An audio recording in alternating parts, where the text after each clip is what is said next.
Et salut YouTube, merci d'être avec nous, merci beaucoup aux personnes qui s'abonnent, aux personnes qui commentent et qui lâchent des petits pouces en l'air. Aujourd'hui on va parler d'un sujet très intéressant, on va s'intéresser aux stars et on va se demander est-ce que ça sert à quelque chose quand les stars du monde entier boycottent ou s'engagent pour un sujet politique. Hier, le groupe de musique Massive Attack a fait plusieurs annonces plutôt très politiques. Alors d'abord, ils ont dit qu'ils ne diffuseraient plus leur musique sur la plateforme de musique Spotify et ensuite, ils ont annoncé aussi avoir demandé, je cite, que leur musique soit retirée de tous les services de streaming sur le territoire d'Israël. Alors évidemment, ça c'est un acte symbolique très militant qui vise à dénoncer le génocide qui est en cours à Gaza, un génocide perpétré actuellement par le gouvernement israélien et dont la gravité est aujourd'hui reconnue par les plus hautes institutions internationales. Mais la question que j'ai envie qu'on se pose aujourd'hui, c'est est-ce que ce genre de boycott, ça sert vraiment à quelque chose? Est-ce que le fait que 2-3 groupes célèbres comme Massive Attack demandent à ce que leur musique soit plus du tout diffusée en Israël,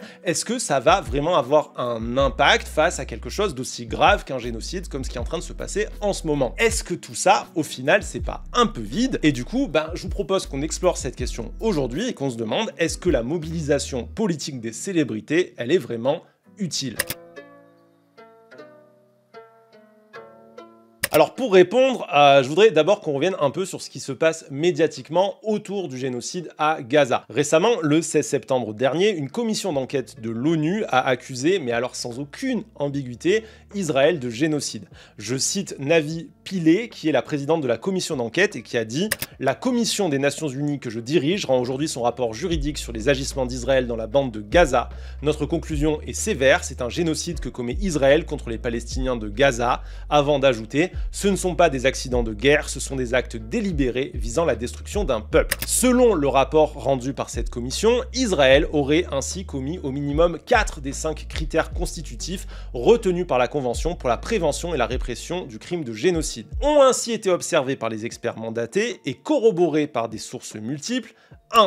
Des meurtres de membres du groupe, donc ici le groupe c'est les Palestiniens. 2. Des atteintes graves à l'intégrité physique ou mentale des membres du groupe. 3. La soumission intentionnelle du groupe à des conditions d'existence devant entraîner sa destruction physique totale ou partielle.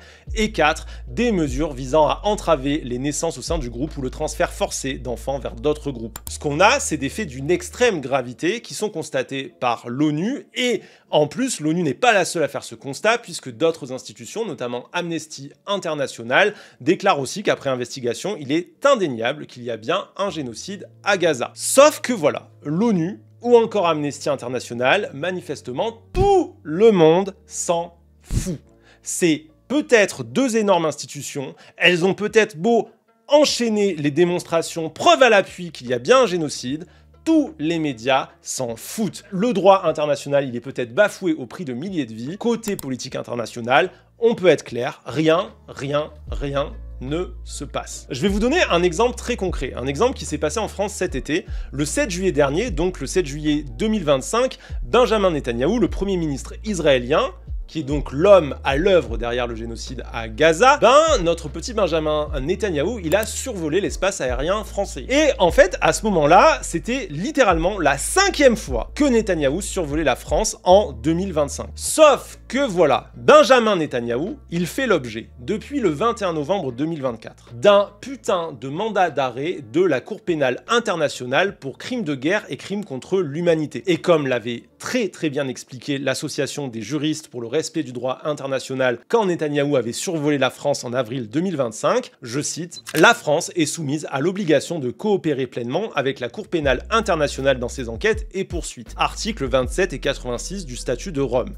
Ce qui implique de devoir arrêter toute personne visée par un mandat d'arrêt présent sur son territoire, y compris aérien. En gros, quand en France, le gouvernement d'Emmanuel Macron laisse Benjamin Netanyahou survoler la France, eh bien la France viole tout simplement ses obligations juridiques internationales, ce qui est extrêmement grave. Et pourtant, tout le monde s'en tape. Amusez-vous à chercher des articles de presse qui parlent de ce 5e survol de la France en un an par un Premier ministre génocidaire poursuivi par la Cour pénale internationale, vous trouverez que dalle. J'ai fait la recherche pour vous, j'ai trouvé 2-3 petits communiqués faits par des ONG, j'ai trouvé une question au gouvernement posée par un député insoumis, et c'est tout. J'ai pas vu un article de presse, j'ai pas vu un média pour traiter du sujet. C'est même pas à ce niveau-là qu'il y a une désinformation ou de la mauvaise foi sur la question, c'est juste qu'il n'y a rien du tout. C'est un non-événement, un silence assourdissant. Et avec le génocide à Gaza, c'est en fait un peu ce qu'on vit depuis le début. Il n'y a pas que la contestation du crime, il n'y a pas que les représentants d'Israël qui passent sur BFM et qui disent des horreurs. Il y a aussi une véritable négation du crime. Médiatiquement, politiquement, une grande partie de nos faiseurs d'opinion font tout simplement comme si rien ne se passait. Certaines infos ne sont pas commentées, pas relayées, et du coup, ces infos, elles disparaissent totalement de l'opinion publique. On n'en parle pas. Et comme on n'en parle pas, à un moment donné, on ne peut pas se mobiliser, on ne peut pas lutter, on ne peut pas être efficace. Et c'est justement là, je pense, que des acteurs comme Massive Attack entrent en jeu. C'est là, je pense, que des appels au boycott portés par des personnalités publiques importantes, elles vont avoir un impact majeur. D'abord, ces personnalités qui parlent, en fait, elles vont créer une actualité simplement parce que des millions de personnes s'intéressent à elles. Par leur notoriété, elles vont forcer le temps médiatique à leur accorder de l'attention. Parce que il faut se rappeler que le premier maître des médias, c'est toujours l'audimat. Ça, c'est un truc qu'avait bien compris le sociologue Pierre Bourdieu, qui disait à propos des médias que l'audimat, c'est le jugement dernier du journaliste.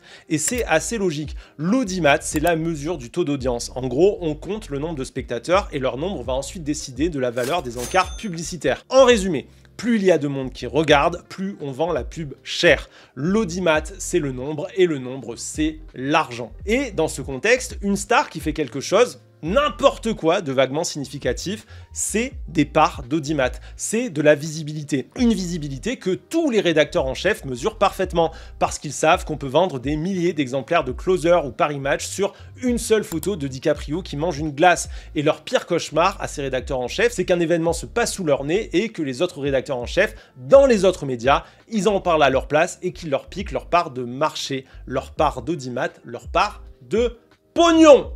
C'est toujours ça le truc, hein. Donc, ces rédacteurs en chef, ils se sentent obligés de parler quand il y a une star qui s'empare d'un sujet politique. Ils sont prêts à ignorer des rapports d'ONG, des instances internationales qui parlent d'un génocide. Mais si demain Richard Gere et Pedro Pascal dénoncent le génocide à Gaza, ils se sentiront obligés d'en parler même un petit peu. Pas par respect pour l'information, seulement parce qu'ils veulent garder leur petit bout de gras pour conserver la courbe de leurs chiffres à la hauteur voulue par le comptable. Et ça, c'est quelque chose qu'on peut évidemment retourner à notre avantage quand on essaye de médiatiser, par exemple, une cause juste ou une grande cause internationale dont les médias parlent très peu. Utiliser la notoriété des gens qu'on suit pour envahir l'espace médiatique, retourner l'avidité des gros médias et leur modèle publicitaire contre eux. Ce qu'il faut comprendre, en fait, c'est qu'on vit dans ce que le sociologue Edgar Morin appelle le star system. Un système qui est une conséquence totale du capitalisme, où on va accorder à certaines personnes, certains individus, les fameuses stars, un statut symbolique à part. D'abord parce que ces individus, ils sont eux-mêmes une marchandise. Les stars, que ce soit des chanteurs, des acteurs, des sportifs, etc., sur leur nom, sur leur image, on va vendre énormément de choses. On va vendre des places de ciné, on va vendre des places de concert, on va vendre de la musique, on va vendre des t-shirts, on va vendre du merch, etc., etc. Ce sont des gens qui tiennent une part dans l'économie qui rapporte énormément de fric. D'ailleurs, dans les années 80, les premiers économistes qui vont s'intéresser aux stars, par exemple l'américain Sherwin Rosen, ils vont parler des stars, non pas comme des personnes, mais en utilisant un autre mot très significatif, ils vont parler de produits. Pour les économistes, les stars, c'est juste un produit de grande consommation comme un autre. C'est une marchandise de masse. Mais ce produit, il est incarné, il est humain. Et ça va en fait en faire aussi un objet politique. Parce que la star qui réussit, elle incarne autre chose que juste ce qu'elle vend. Elle incarne aussi un certain récit de la réussite dans le capitalisme. Elle est la preuve que le système fonctionne, que la méritocratie récompense bien ceux qui ont eu le courage d'entreprendre. Quand on voit une star, on voit un truc qui nous dit « Mais regardez comment cette jeune femme issue des classes populaires est devenue, juste après avoir joué quelques notes de guitare, une icône adulée par le monde entier, parce qu'elle a eu le courage de vivre son rêve et de venir à Hollywood. Regardez où en arrivent ceux qui osent vivre leur rêve. » C'est pour ça que le star system, il va se développer complètement en parallèle de l'extension du capitalisme. Parce que, en gros, les stars, elles vont porter l'achèvement du rêve et de la promesse capitaliste. On vous dit, si vous travaillez dur, si vous vous donnez à fond, vous allez réussir, vous allez vous enrichir, et tout le monde dans ce système a sa chance. Et la preuve, c'est Bidule qui a réussi à devenir un grand chanteur, Bidule qui a réussi à devenir un grand acteur, Bidule qui a réussi à devenir un grand sportif. Alors évidemment, ça, c'est un rôle dont les stars n'ont pas forcément consciente, hein. Elles sont pas volontairement des agents politiques du système, hein. Mais c'est un rôle qui est tacitement omniprésent dans le statut même de star. Et c'est très important ça, parce que ça montre que, en gros, le star system, il est toujours 100% politique. Souvent, quand vous avez une célébrité qui prend la parole, on va avoir une partie de ses fans, on va avoir des commentateurs qui vont un peu s'énerver, qui vont dire « Non, mais arrêtez, vous politisez tout, mettez pas de la politique dans mon sport, pas de la politique dans mes films, mes séries, etc. etc. » Sauf qu'en fait, le statut même de star, il porte un message politique. C'est une propagande pour un système politique spécifique, un système fondamentalement inégalitaire et injuste, celui porté notamment par le capitalisme et donc aujourd'hui par le néolibéralisme. Et si on peut difficilement annuler ce statut, c'est pas possible de dire « Ah, demain, moi, je kifferai plus aucune star, j'en ai plus rien à foutre, etc. » On peut détourner le star system et faire en sorte qu'il porte un autre message politique. Et ce qui est intéressant, c'est qu'à ce moment-là, on va utiliser le porte-voix du système lui-même, qui a starifié ces personnes et qui lui a donné ce statut d'exception où tout ce qu'elles font est scruté, pour lutter contre le système. Par exemple, quand Mohamed Ali décide de s'élever contre la ségrégation raciale aux USA ou contre la guerre du Vietnam, sa voix, elle va porter dans le monde entier, car c'était à ce moment-là une star mondiale. Et du coup, il a forcé le monde médiatique à son époque à aborder des sujets qui auraient normalement été laissés de côté et que les grands médias faisaient tout pour éviter, par exemple le racisme, les crimes de guerre, etc. etc. Parce qu'une fois qu'on a envahi l'espace médiatique en utilisant le star system, ben c'est nous qui contrôlons l'information, et ça quelle que soit la manière dont on en parle. Pour revenir sur le boycott de Spotify et d'Israël par Massive Attack par exemple, j'ai vu passer des tonnes d'articles de plein de médias différents, tout le monde s'est senti obligé d'écrire quelque chose dessus, et même le Figaro, alors que le Figaro c'est quand même des gens qui sont très à droite et qui se mouillent quand même pas trop sur Gaza, ils se sont sentis un petit peu obligés de dire un truc sur cette affaire de Massive Attack et du boycott. Alors évidemment, ils ont été plutôt timides, par exemple, ils n'ont pas parlé du génocide, mais je cite de l'action israélienne à Gaza, donc toutes les manières d'euphémiser, mais même si au final le Figaro euphémise, on est quand même obligé de constater qu'ils en ont parlé, que la question de Gaza, elle est venue à un moment hanter l'esprit de leurs lecteurs, et que du coup l'actualité, elle a pu exister. Normalement, les actus sur les investisseurs douteux d'une grande entreprise, ça fait pas trop lever les foules, sauf quand t'as des groupes mondialement connus qui en parlent. C'est parce que des groupes comme King Lizard and the Lizard Wizard ou maintenant Massive Attack ont décidé de parler des problèmes avec Spotify que la majorité des gens ont appris, par exemple, au hasard, que le fondateur de Spotify, Daniel Ek, avait investi 600 millions de dollars dans Helsing, une société allemande de technologie militaire qui développe des systèmes de guerre basés sur l'IA et les drones de combat. En fait, l'information, elle existait avant. C'est pas King Gizzard and the Lizard Wizard ou Massive Attack qui ont créé cette information. Mais cette information, elle était cornerisée, elle était perdue au fin fond de l'actu, voire tout simplement ignorée des grands médias. Et il a fallu qu'il y ait ce porte-voix, il a fallu qu'il y ait cet écho pour que, enfin, l'information sorte. Et là où l'information au départ, elle avait l'air trop technique, peut-être trop ennuyeuse pour faire la une des journaux, il y a eu le sucre, on pourrait dire, donné par King Lizard and the Lizard Wizard et Massive Attack, qui a permis de faire passer la pilule médiatique, et du coup, les stars ont fait que l'information, elle est arrivée jusqu'au grand public.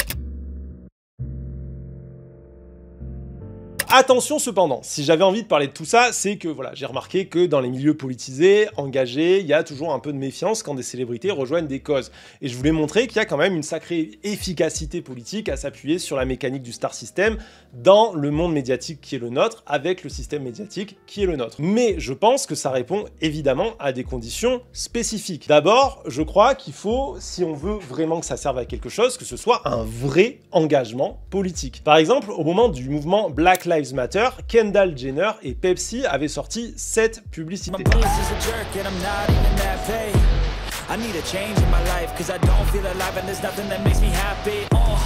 Hold my beer for a minute. I'm about to quit my job, cash in for a ticket. I'm going on a trip and I don't plan to visit. I'm gonna stay there till I feel like I'm winning. Oh, and this is just the beginning. I need a big change, help me feel like living. I need a big swing, home run till I'm hitting, and I'll never look back. Moving on till I get it all. And we all got dreams, we all want things. But what you gonna do for? How you gonna move for? What you gonna be? And do you believe? You can Donc on est sur un détournement ultra cynique d'une cause extrêmement juste, hein. Je rappelle qu'on est au moment de Black Lives Matter, on est vraiment sur un détournement cynique fait par une marque à des fins commerciales qui utilise un mouvement social totalement légitime pour juste se construire une petite image et vendre sa merde. On nous montre rien, hein. On nous montre une foule aux revendications floues, sur les pancartes il y a écrit amour, il y a écrit rejoignez le mouvement. Quel mouvement? On ne saura jamais. Et on réduit la violence systémique à une espèce d'incompréhension. Finalement, si les gens s'aimaient les uns les autres, ça irait mieux. Est-ce que finalement, les policiers qui ont tué George Floyd, si on leur avait pas donné un petit Pepsi, ils auraient pas fait les choses différemment? C'est de la grosse merde. Ça n'a rien de politique. Et évidemment, personne va se faire avoir par ce genre de pub. Mais en réalité, moi, ce que je trouve, c'est que ce genre d'engagement désengagé, bah, c'est quelque chose qu'on va trouver énormément dans le star system, mais fait parfois de manière un petit peu plus subtile, et donc on peut beaucoup plus facilement se faire avoir. Par exemple, je pense notamment à Bono, le chanteur du groupe U2. C'est un mec qui, pendant des années, il a joué une petite image politique en se disant mobilisé pour la paix, contre la guerre. Il est allé rencontrer des responsables politiques, il allait serrer des mains. Mais à chaque fois, quand il faisait ses discours, il n'était pas capable de nommer clairement les responsables. Il n'était pas capable de dénoncer concrètement des mécaniques politiques. Il était toujours en fait assez flou. Et donc Bono, concernant Gaza, c'était quelqu'un qui était très attendu parce que voilà, le monsieur humanitaire, le monsieur politique international. Et au final, il a parlé extrêmement tard dans un post Instagram du 10 août 2025. Donc il a vraiment attendu le max du max du max, et dans son post, il parle, je cite, d'échec moral d'Israël à Gaza, et il utilise même pas vraiment le mot génocide. Je veux pas défoncer Bono, mais c'est juste pour prendre l'exemple, parce que pour moi, voilà, ce genre de prise de parole, elles sont cosmétiques. C'est juste de la mise en scène de soi dans une espèce de posture de rébellion un peu vide, qui sert à la personne à vendre des merdes, mais qui, au final, ne porte pas réellement un combat politique. Et souvent, les engagements de stars, pour moi, c'est ça. Au mieux, ils soutiennent des actions humanitaires d'aide aux victimes, mais ils vont jamais aller s'engager au point de dénoncer les causes des violences. Au pire du pire, parce qu'il y a encore, pour moi, une couche supplémentaire de tas de merde. D'un côté, on va avoir des stars qui vont aller faire de l'humanitaire, et de l'autre, on va avoir ces mêmes stars qui vont aller prendre un chèque en allant faire, par exemple, des concerts privés pour des dictateurs. C'est par exemple ce qu'avait fait Sting, le chanteur de Police, un gars qui a des discours engagés sur le Tibet, l'Ukraine et le climat, et qui était allé chanter pour le dictateur ouzbek Kamirov en 2010 pour 1 million d'euros. Et je parle pas de Jay-Z, Beyoncé ou Mariah Carey qui ont tous fait des concerts privés pour Kadhafi. Et après, tous ces gens-là, ils vont faire du caritatif pour redorer leur image. Pour moi, là, on est totalement dans le foutage de gueule. On est juste sur des gens qui viennent ramasser leurs petits pognons et qui instrumentalisent les causes humanitaires au service de leur carrière. Concernant l'engagement des stars et des personnalités publiques, je pense que c'est un engagement politique qui peut être en fait assez intéressant d'un point de vue médiatique. Du coup, je trouve que ce qu'on fait par exemple Massive Attack ou King Wizard and the Lizard, enfin je sais pas comment ça se dit, je trouve que c'est quand même plutôt très cool. Ça a permis d'occuper un espace très difficile d'accès médiatiquement et de visibiliser des causes importantes. De ce point de vue-là, c'est un outil qui a été très efficace et il faut pas hésiter à s'en servir, faut pas hésiter, je crois, à demander de temps en temps aux personnes qu'on apprécie d'essayer de se positionner pour telle ou telle cause, tout en gardant en tête, je crois, que les gens ne peuvent pas se mobiliser pour tout en permanence 24 heures sur 24. Mais attention, je pense que il faut se méfier de l'instrumentalisation qui peut être faite aussi des mobilisations sociales. Ça ne doit jamais justifier le fait de recourir à des personnalités publiques, une espèce de dépolitisation des sujets, voire une instrumentalisation de ceux-ci pour servir la com de starlets carriéristes qui veulent juste se construire une image. Merci beaucoup à toutes celles et ceux qui ont regardé sur YouTube, franchement, vous régalez. Merci à toutes celles et ceux qui s'abonnent, ça fait trop plaisir. Je rappelle que je ne fais pas de publicité, que je vis de votre soutien sur les réseaux. Si jamais vous avez très envie de soutenir mon travail, vous trouverez sous la vidéo un lien pour me soutenir sur Tipeee. Je rappelle que ça me permet de me rémunérer, mais aussi de rémunérer la personne qui fait le montage et qui permet aux vidéos d'être aussi cool. En attendant, je vous souhaite une très bonne fin de journée et à bientôt. Ciao!